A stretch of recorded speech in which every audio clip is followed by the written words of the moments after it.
Assalamualaikum warahmatullahi wabarakatuh. Assalatu wassalamu ala asrofil anbiya'i wal mursalin wa ala alihi wa sahbihi ajma'in amma ba'du. Perkenalkan, nama saya Meta Nur Fatimah, NPM 1901011099.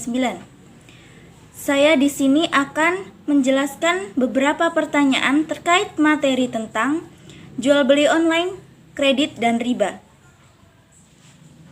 Baik, untuk pertanyaan pertama yaitu bagaimana dalam pandangan Islam terkait praktik jual beli online, di mana dalam praktik tersebut sering kita jumpai banyaknya customer yang merasa dirugikan karena ketidaksesuaian antara spesifikasi barang yang tertera saat dipesan dengan barang yang tiba. Jelaskan. Baik, sebelum saya menjawab pertanyaan tersebut, sebaiknya kita paham terlebih dahulu apa itu jual beli online. Jual beli online adalah praktik jual beli melalui jaringan internet dalam skala nasional, regional, benua, maupun ke seluruh penjuru dunia. Dijalankan secara efisien dan masif melalui jaringan internet. Praktik ini memudahkan proses transaksi pihak penjual dan pembeli. Penjual tak perlu bertatap muka dengan pembeli, tidak ada proses menyaksikan langsung barang yang dijual.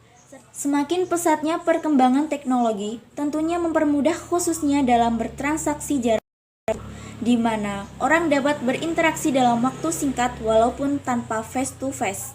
Pada zaman sekarang, masyarakat dihebohkan dengan praktek jual beli online yang dalam praktiknya merupakan aktivitas jual beli berupa penawaran barang oleh penjual dan permintaan barang dari pembeli secara online dengan memanfaatkan teknologi internet. Karena itu, bisa diketahui karakteristik jual beli online yaitu terjadinya transaksi antara dua belah pihak, adanya pertukaran barang, jasa atau informasi, dan internet merupakan media utama dalam proses atau mekanisme akad. Dari beberapa karakteristik jual beli online tersebut, bisa dilihat bahwa yang membedakan jual beli online dengan jual beli offline pada proses transaksi atau akad dan media utama dalam proses tersebut. Akad merupakan unsur penting dalam suatu bisnis. Secara umum, bisnis dalam Islam menjelaskan adanya transaksi yang bersifat fisik dengan menghadirkan benda yang diperdagangkan ketika transaksi atau tanpa menghadirkan benda yang dipesan, tetapi dengan ketentuan harus dinyatakan sifat benda secara konkret, baik diserahkan langsung atau diserahkan kemudian sampai batas waktu tersebut, seperti dalam transaksi as-salam dan transaksi al-istisna. Jual beli online sebenarnya hampir sama bentuknya dengan jual beli transaksi as-salam dan al-istisna, yaitu bentuk transaksi dengan sistem pembayaran secara tunai atau disegerakan tetapi penyerahan barang ditangguhkan, atau sebaliknya, pembayaran ditangguhkan tetapi penyerahan barang disegerakan, atau dapat pula dilakukan sesuai kesepakatan kedua belah pihak. Karena itu, dalam bertransaksi atau jual beli online dilakukan selama: yang pertama, produk yang dijual halal dan baik barangnya. Artinya, produk perniagaan harus barang yang halal, karena Islam mengharamkan hasil perniagaan barang atau layanan jasa yang haram. Yang kedua yaitu kesesuaian harga dengan kualitas barang. Artinya, dalam jual beli online kerap kali dijumpai banyak pembeli merasa kecewa setelah menerima barang yang telah dibeli secara online. Entah itu kualitas atau ukurannya yang ternyata tidak pas dengan badan. Karena itu, sebelum hal ini terjadi, penjual harus menyesuaikan antara harga dengan kualitas barang yang ditawarkan. Sebaiknya, ketika menjual barang secara online, dilampirkan foto real keadaan barang yang akan dijual tersebut. Yang ketiga, yaitu jujur antara penjual dan pembeli. Artinya, setiap perniagaan ditekankan untuk dilakukan secara jujur, baik itu dalam jual beli online maupun offline. Walaupun jual beli online dianggap sebagian masyarakat sebagai jual beli yang memiliki banyak kemudahan dan keunggulan, namun bukan berarti tanpa masalah. Berbagai masalah bisa saja muncul pada perniagaan secara online, terutama yang berkaitan dengan tingkat amanah kedua belah pihak. Dan yang keempat yaitu status biodata penjual dan pembeli harus jelas.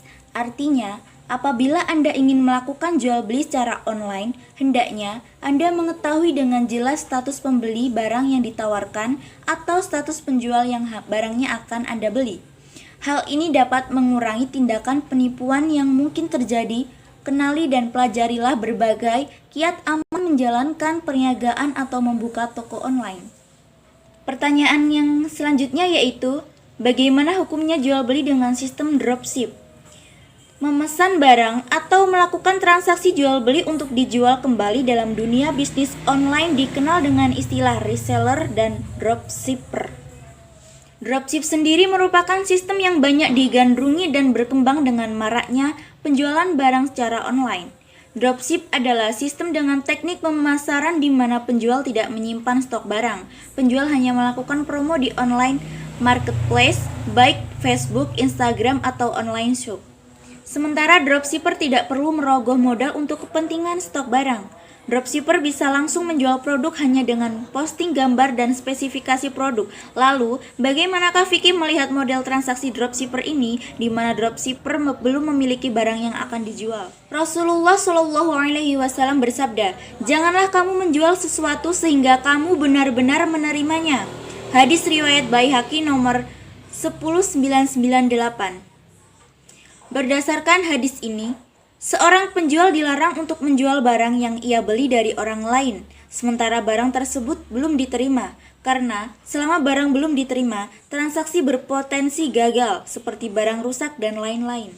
Sedangkan bagi penjual yang sudah kadung menjual barang yang belum di tangannya, hal ini bisa merugikan pembeli baru. Andaikan barang rusak, maka transaksi jual beli yang pertama menjadi batal, sehingga transaksi yang kedua dengan sendirinya menjadi terbatalkan. Pertanyaan yang selanjutnya yaitu, jual beli kredit apakah sama dengan riba? Allah Subhanahu wa Ta'ala menghalalkan seorang hamba untuk melakukan transaksi jual beli. Segala bentuk jual beli asal memenuhi tuntunan yang sudah disyariatkan oleh baginda Nabi Shallallahu Alaihi Wasallam dan sebagaimana sudah dijabarkan oleh para ulama dalam kitab-kitab surat fikih adalah boleh dipraktikkan. Wajah jual beli adalah mendapatkan keuntungan. Tempo adalah sama-sama diperbolehkan oleh syariat.